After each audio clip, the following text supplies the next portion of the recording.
Hey everyone, Jason Novotny here at Highland Construction, and we are in a home today. We demoed this carpet out in this room, and what's going to happen here is we're going to put down porcelain. We're putting down porcelain tile here. So all the way into the entry here is going to be porcelain tile. Come around here. So we're going to do porcelain tile in the entry here, and also continue in the closet space. So this is the floor.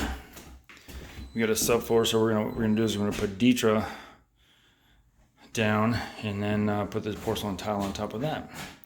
So that's what we got going on for today. Okay, so here we are putting down the Detra with the mortar. Here's our mixing buckets here, mortar mix, and I'll show you what this looks like as it goes in.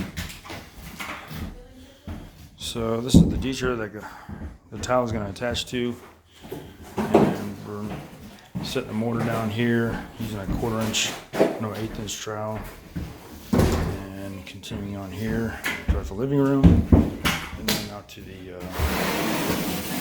entryway. Okay, here we are, day 3, and the tile is installed.